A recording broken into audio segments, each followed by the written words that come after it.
The only way to find a peace solution is, from my point of view, to increase pressure onto the Europeans, and on Kiev. This is the only way.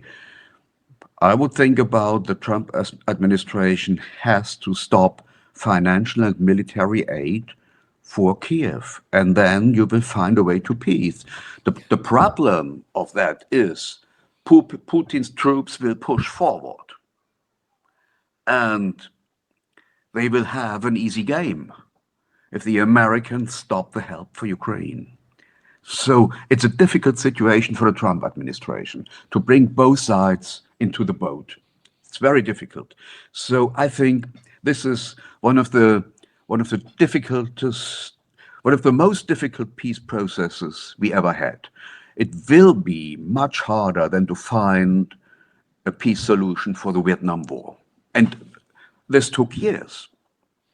I remember those negotiations. It took years. And I think we are in the beginning of similar process.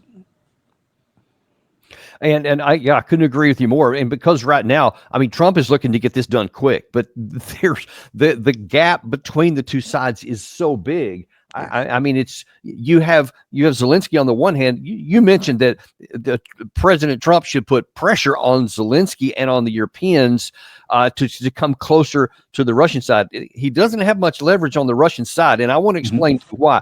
Here is a couple of days ago, there was a news report out reporting about what Lavrov told a Brazil audience about about their minimum requirements to have a negotiated settlement, which were quite different from the Ukraine side. Yes, the Russian Foreign Minister, Sergei Lavrov, has listed terms, telling a Brazilian newspaper that international recognition of Crimea and 4 other eastern Ukrainian regions annexed by Russia is imperative, demilitarizing Ukraine, lifting sanctions on Russia, cancelling arrest warrants, and unfreezing Russian assets in the West are also on the agenda, Lavrov added, while Russia will insist on security guarantees to shield it from NATO and European Union threats. So those are really draconian measures in terms of what the Ukraine side is. So what leverage or negotiating room does that give the Trump administration if they're not willing to put the pressure on the Ukraine side, and yet they want to try to bring the two sides closer together? And I don't see much willingness on the Russian side to give on any of those major issues. Well, the Russians won the war militarily. And so that means Moscow set the conditions. This is the point. Or we will continue the war. We have to continue the war. And another problem is both sides don't have their extremists under control. The Ukraine side does not have the Ukraine Nazis under control. And these people want to continue the war because the war guarantees their political power.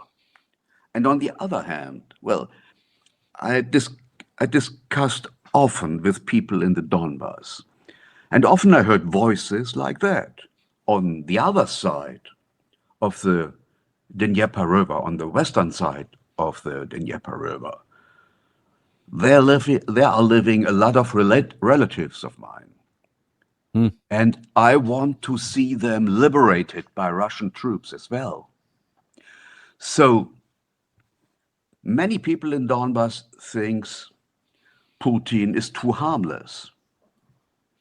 He should push more forward. And this is difficult to get under control because those people lost their men, their sons, their women, their children. The war started in February 2014. And this is a typical war situation. And it will take years to bring peace into the minds of the people.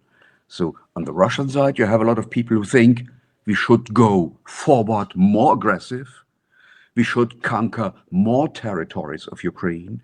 We should make possible a regime change in Kiev. And on the other side, the Ukraine right-wingers, especially from Galicia, who are in power in Kiev, want to continue the war. And this is very difficult to bring this under control. Yeah, and you see those are just not reconcilable at all with one another, and certainly not with the United States. And as it turns out, Europe also seems to have its point. You said earlier in this show that they want to continue the war. They want the war to continue on, somehow thinking they can drag this out for 4 years until they can get a more pliant American in the White House, presumably a Democrat that will go back to what Biden had. And in fact, we see some evidence, some physical evidence that from your own country, Germany. Here, there was a released by the Lithuanian Ministry of Defense an interview with a German officer who said they're getting ready to send in 5,000 member brigade with the backing of an entire German division. Watch this.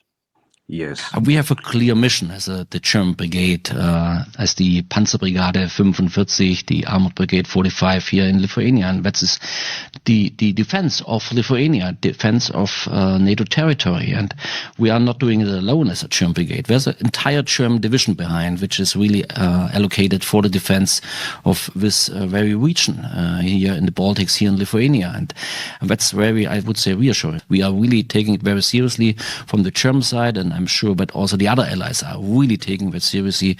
We are following our political orders as agreed by our heads of state and government. We are here to defend every inch of NATO territory here in Lithuania. Now, on the one hand, you could say, well, yeah, what's wrong with that? NATO, they're going to defend their territory. They're not talking about attacking Russia.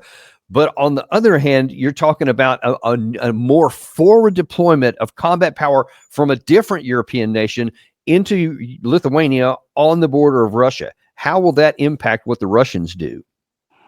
First of all, I think the dislocation of German troops in Lithuania is completely illegal. It is against the 2+4 treaty on German reunification, which said no German troops in Eastern Europe, no NATO troops in the eastern part of Germany.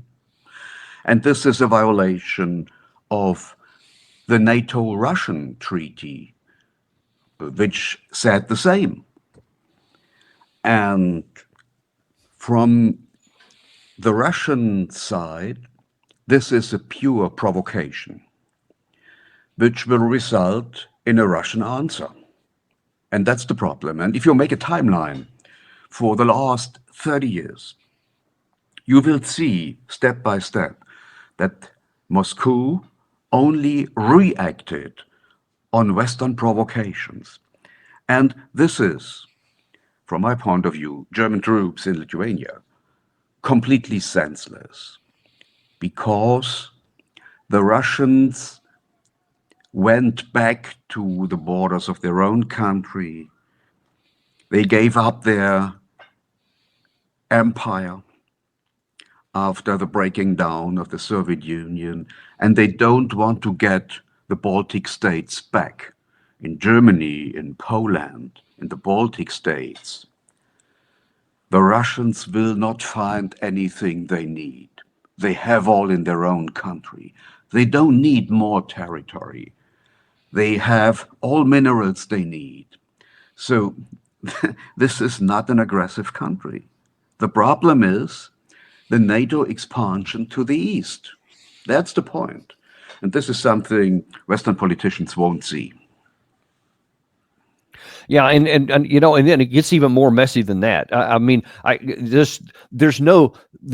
Well, I mean, let me caveat this. There is some evidence here in recent days. It was reported on the news just earlier this week that many in Europe, and especially in the Baltics, are getting really nervous because they say that Russia is building up its military bases that are closer to the Baltics and closer to the West. And they're saying, well, this German move is a counter against that, because they're claiming, well, these guys are getting ready for an offensive. Now, from a military perspective, I would think, all right, if you're going to forward deploy in your own country, I want to point out, forces there, and unless you see defensive fortifications going in, that doesn't appear to me that you're going to like attack into another country, but that you're moving yourself forward to defend against a potential incursion from the West. So this does seem to be, I don't know if this is a chicken or the egg kind of thing, one caused the other, but in either case, these are the kinds of moves that end up spawning a war because both sides keep pointing to the other's actions and escalating above it. Do you see any risk of that? Absolutely, because the Europeans feel that they lost the war, the proxy war in Ukraine. And now they try to open up other battlefields. For example,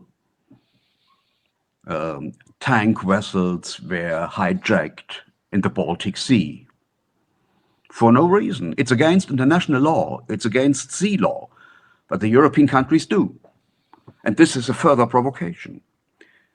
And I think this is a kind of show force.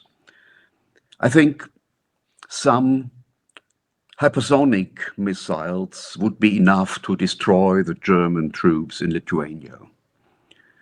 And they would have no chance against the Russian army. But it is a provocation.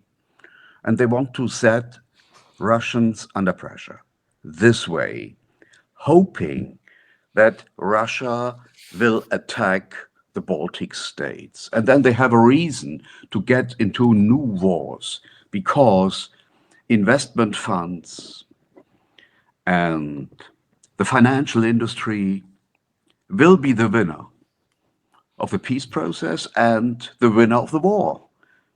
So in a war, capital will be destroyed and a new process of production can start.